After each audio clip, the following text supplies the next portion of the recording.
8 tim peringkat tertinggi di wilayah timur dan barat di akhir musim akan bertanding dalam playoff. Dan satu tim yang terbaik dari antara 16 tim tersebut akan mendapatkan cincin juara. Ya, kurang lebih playoff basket dari awal berdirinya NBA hingga sekarang kurang lebih sama. Mungkin hanya jumlah tim atau jumlah pertandingan yang dimainkan saja yang berbeda. Namun ternyata, ada satu seri playoff yang menimbulkan suatu kontroversi yang membuat NBA harus mengubah aturan mereka secara drastis. Akan kami bahas dalam episode kali ini, berjudul Inilah Seri Playoff yang membuat NBA mengubah aturannya. Sebelum lanjut, jangan lupa like dan subscribe ya. Simak ulasan berikut ini. Bila kita berbicara tentang peringkat di NBA, tentu sekarang tim yang punya kemenangan terbanyak akan berada di peringkat yang lebih tinggi. Coba lihat peringkat NBA di musim 2020-2021 kemarin. Semuanya terlihat normal. Semakin banyak kemenangan, maka peringkat akan semakin naik. Makin banyak kekalahan, maka peringkat akan turun. Kedua divisi sama-sama seperti itu, dan kelihatannya normal-normal saja. Nah sekarang, coba bandingkan dengan peringkat di NBA pada musim 2005-2006 ini. Di divisi barat, peringkat 1, 2, dan 3 sepertinya normal-normal aja. Tapi coba lihat peringkat 4. Mavericks punya 60 kemenangan dan 22 kekalahan, jauh lebih tinggi daripada Nuggets. Tapi kenapa Mavs bisa berada di bawah Nuggets yang bahkan cuma punya 44 kemenangan dan 38 kekalahan? Begitu juga dengan Grizzlies, Clippers, dan Lakers yang punya lebih banyak kemenangan dari Nuggets, tapi berada di bawahnya. Dan Kings yang ada di peringkat 8 yang punya rekor menang kalah sama persis dengan Nuggets, justru berada di peringkat 8.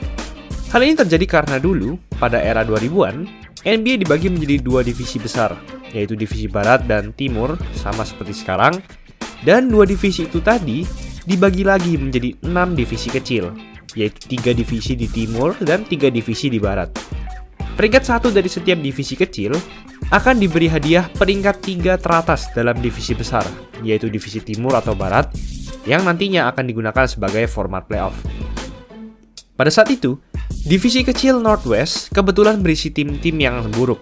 Namun karena Nuggets berada di peringkat 1 di divisi itu, maka Nuggets berhak masuk di 3 besar divisi barat. Itulah alasannya kenapa Nuggets bisa berada di tim-tim yang punya kemenangan lebih banyak darinya. Dan tentu hal ini membuat terjadinya keanehan. Biasanya, tim-tim peringkat atas tentu akan diunggulkan dari tim peringkat di bawahnya saat playoff. Dallas Mavericks menang mudah 4-0 dari Memphis Grizzlies karena tentu Mavericks adalah tim yang jauh lebih hebat dengan 60 kemenangan di regular season, sedangkan Grizzlies hanya 49 kemenangan. Namun Nuggets yang di peringkat 3 yang seharusnya lebih diunggulkan karena punya peringkat lebih tinggi, dikalahkan 4-1 oleh LA Clippers yang bahkan hanya di peringkat 6. Lalu Spurs dan Suns menang dari lawannya karena memang peringkat mereka jauh lebih tinggi dari lawannya. Namun pada saat di ronde 2, lagi-lagi terjadi keanehan. Biasanya kita berharap tim-tim yang hebat akan bertanding satu sama lain di babak yang lebih tinggi.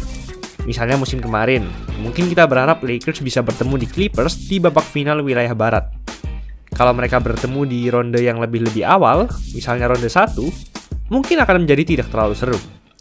Dan itulah yang terjadi pada playoff 2006. Spurs yang di peringkat 1 harus bertemu dengan Mavericks di ronde 2. Padahal kalau mengacu ke aturan ranking NBA sekarang, Mavs seharusnya berada di peringkat 2, dan dua tim ini baru bisa bertemu di final wilayah barat. Dua tim terhebat di wilayah barat ini memang punya sejarah tersendiri. Nowitzki dan Mavs sudah dikalahkan oleh Spurs berulang kali pada 2001 dan 2003. Namun di musim ini, Nowitzki mendapatkan rekan setim terhebat selama karirnya. Ada Jason Terry, Jerry Stackhouse, Josh Howard, dan pelatih Avery Johnson yang di akhir musim menjadi Coach of the Year. Mavs juga punya offense nomor 1 di liga pada musim ini. Di sisi lain, tim Duncan dan Spurs baru saja memenangkan juara di musim sebelumnya, setelah mengalahkan Detroit Pistons dalam 7 pertandingan. Spurs juga merupakan tim dengan defense nomor 1 di liga. Sayangnya, kedua tim ini harus bertarung di ronde 2 karena masalah peringkat tadi.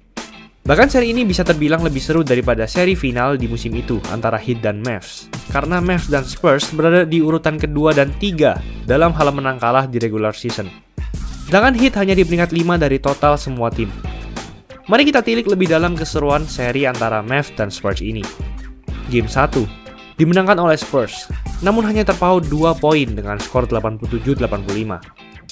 Game 2 keadaan berbalik, di mana Mavs justru menang jauh dengan skor 113-91. Game 3, Mavericks kembali menang namun dengan skor 104-103. Hanya terpaut 1 poin saja. Game 4 lagi-lagi ketat, dimenangkan oleh Mavericks lagi, namun hanya terpaut 5 poin saja. Mavs sudah unggul 3-1 dan banyak orang pasti mengira Mavs sudah akan menang mudah. Game 5 dimenangkan Spurs dengan skor 98-97, terpaut 1 poin saja. Game 6 lagi-lagi dimenangkan Spurs dengan skor 91-86, hanya terpaut 5 poin. Dan tibalah di game 7, game menang atau pulang. Dan game ini dimenangkan oleh Mavericks dengan skor 119-111, masih termasuk ketat. Para penonton tentu puas menyaksikan duel Nowitzki dan Tim Duncan. Bahkan Tim Duncan mencatatkan rataan 32,3 points di seri ini, dan Nowitzki mencatatkan 27,1 points per game. Bisa-bisa ini adalah duel terbaik di dekade 2000-an ini. Dan ya, Mavs pun melaju ke final wilayah barat. Namun final wilayah barat malah jauh lebih tidak seru daripada seri antara Spurs dan Mavericks. Mavericks menang 4-2 dari Suns dan pertandingan tidak seketat antara Mavs dan Spurs.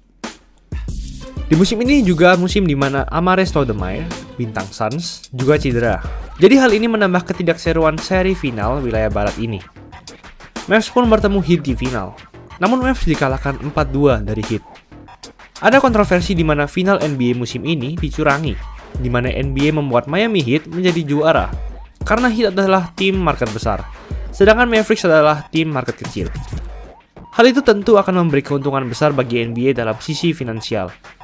Hal itu terbukti dari banyaknya free throw yang didapatkan Wade, di mana selama seri antara Mavs dan Heat tersebut, Wade mendapatkan total 97 free throw, memecahkan rekor Shaq sebelumnya. Kalau Shaq memegang rekor tersebut memang masuk akal, karena tim lawan pasti akan melakukan hack ke Shaq kepadanya. Karena Shaq memang tidak bisa menembak free throw dan tim lawan pasti akan memanfaatkannya. Namun beda dengan Wade. Wade adalah pemain yang handal dalam free throw. 25 dari total 97 free throw tadi didapatkan pada game 5. Untuk perbandingan, seluruh pemain Mavericks pada game 5 totalnya juga menembak 25 free throw. Persis seperti Wade sendirian. Dan ya, Heat pun berhasil keluar sebagai juara.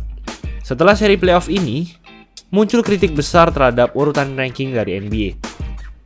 Selain karena masalah dua tim terbaik di masing-masing wilayah bertemu di ronde-ronde awal, ada juga kritik di mana urutan ranking seperti ini akan memberi keuntungan bagi tim peringkat 2 dan 3, di mana mereka bisa dengan mudah melaju ke final wilayah barat tanpa bertanding dengan dua tim dengan menang kalah terbaik di wilayah barat, yaitu Mavs dan Spurs. Grizzlies dan Clippers yang berada di peringkat 5 dan 6 regular season sempat bertemu di akhir-akhir musim regular season untuk memperebutkan ranking yang lebih tinggi.